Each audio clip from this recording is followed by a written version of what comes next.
মিশরের প্রেসিডেন্ট আনোয়ার সাদাত ইসরায়েলের সঙ্গে শান্তি চুক্তি করার কারণেই মূলত তাকে হত্যা করা হয়েছিল।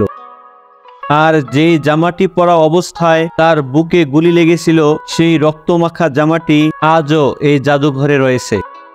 তো সুপ্রিয় দর্শক ও শ্রোতা, আজকের ভিডিও পর্বে আমরা আপনাদেরকে এই আনোয়ার সাদাত মিউজিয়ামটি ঘুরিয়ে দেখাবো।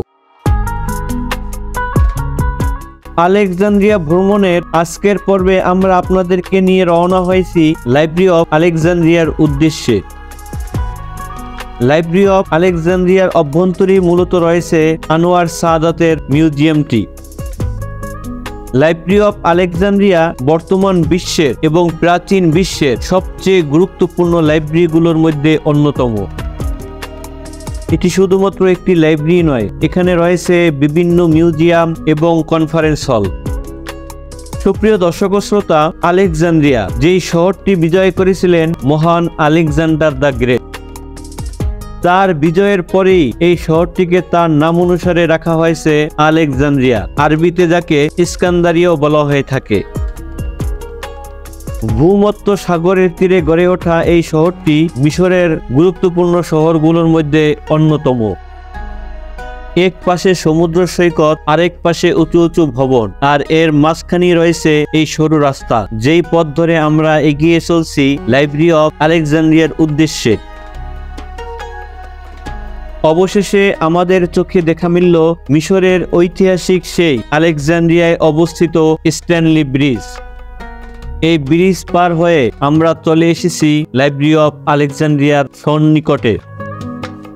সুপ্রিয় দর্শক ও শ্রোতা, লাইব্রেরি অফ আলেকজান্দ্রিয়া নিয়ে আমার স্বতন্ত্র একটি ভিডিও রয়েছে, সেই ভিডিওর লিঙ্ক আমি আপনাদেরকে ডিসক্রিপশনে দিয়ে দেব ইনশাআল্লাহ। তো এই ভিডিও পর্বে আমরা আপনাদেরকে নিয়ে সরাসরি প্রবেশ করব মাতহাফ আনোয়ার সাদাত তথা মিশরের তৎকালীন প্রেসিডেন্ট আনোয়ার সাদাতের মিউজিয়ামের উদ্দেশ্যে। তো সুপ্রিয় দর্শক ও শ্রোতা, শুরুতেই আমরা জেনে নেই মিশরের প্রেসিডেন্ট আনোয়ার সাদাতের সংক্ষিপ্ত জীবনী। মিশরের প্রেসিডেন্ট মোহাম্মদ আনোয়ার সাদাত তিনি সর্বপ্রথম মিশরের রাষ্ট্রপতি ছিলেন।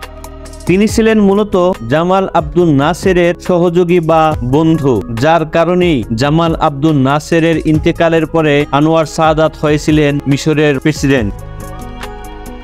আনোয়ার সাদাত ছিলেন 1952 সালের বিপ্লবে বাদশাহ ফারুককে ক্ষমতাচ্যুতকারী স্বাধীন অফিসারদের মধ্যে অন্যতম একজন সিনিয়র অফিসার। জামাল আব্দুল নাসেরের অধীনে আনোয়ার সাদাত 2 দফায় ভাইস প্রেসিডেন্টের দায়িত্ব পালন করেছিলেন এবং 1970 সালে জামাল আব্দুল নাসেরের উত্তরসূরি হিসেবে মিশরের রাষ্ট্রপতি হন। আনোয়ার সাদাত 25শে ডিসেম্বর 1918 সালে মুনাফিয়া প্রদেশে জন্মগ্রহণ করেন, আর তার ইন্তেকাল হয়েছিল 6 অক্টোবর 1981 সালে। সুপ্রিয় দর্শক ও শ্রোতা, আনোয়ার সাদাত ছিলেন মিশরের ইতিহাসে একজন গুরুত্বপূর্ণ ব্যক্তি, যার কারণেই মূলত লাইব্রেরি অফ আলেকজান্দ্রিয়ার মতো স্থানে তাকে নিয়ে এই মিউজিয়ামটি করা হয়েছে এবং তার জীবনে ব্যবহৃত যে জিনিসপত্রগুলো ছিল সেই জিনিসগুলো সংগ্রহ করে এখানে রাখা হয়েছে। দেখতে পাচ্ছেন, এগুলো মূলত সেই সমস্ত জিনিস যেগুলো তিনি জীবদ্দশায় ব্যবহার করেছিলেন। তো এবার আমরা জেনে নিব কেন ও কিভাবে তাকে হত্যা করা হয়েছিল। সুপ্রিয় দর্শক ও শ্রোতা, মিশরের প্রেসিডেন্ট আনোয়ার সাদাতকে হত্যা করা হয়েছিল 35 বছর আগে 1981 সালে। মূলত তাকে হত্যা করা হয়েছিল ইসরায়েলের সঙ্গে এক শান্তি চুক্তিতে সই করার জন্য। এরপরেই পুরো আরব বিশ্বে তার বিরুদ্ধে ব্যাপক প্রতিবাদ শুরু হয়। আনোয়ার সাদাতের স্ত্রী ছিল জেহান সাদাত। যেই দিন আনোয়ার সাদাতের বুকে গুলি লেগেছিল সেই দিন তার স্ত্রী জেহান সাদাত তার সাথেই ছিল এবং তার স্ত্রী জীবিত ছিল। তিনি উল্লেখ করেছিলেন কিভাবে তাকে মূলত হত্যা করা হয়েছিল। তিনি বলেন, সেই দিনটা ছিল ওর কাছে খুবই প্রিয় একটা দিন। ওই দিনটিকে নিয়ে ও গর্ব করত। আমি সেদিন ওকে বুলেট প্রুফ বর্ম পরতে বললাম, কিন্তু ও আমার কথা শুনলো না। ও বলল, বুলেট তো আমার মাথায়ও লাগতে পারে, তাহলে কি আমাকে মাথায়ও কিছু পড়তে হবে? নিজের নিরাপত্তা নিয়ে ওর যেন কোনো মাথা ব্যথাই ছিল না। কোনো কিছু না পরেই সে চলে গেল। সামরিক কুচকাওয়াজের এক পর্যায়ে আকাশে চলছিল বিমান বাহিনীর মহড়া। সবার দৃষ্টি যখন সেদিকে, তখন মঞ্চের কাছে বিস্ফোরিত হলো দুটি গ্রেনেড।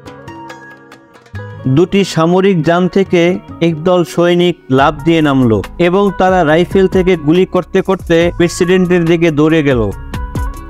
তখন আমার দেহরক্ষী আমাকে ধাক্কা দিয়ে সরিয়ে দিল, কারণ জানালা দিয়ে গুলি আসছিল। ও আসলে আমার জীবন বাঁচিয়েছিল।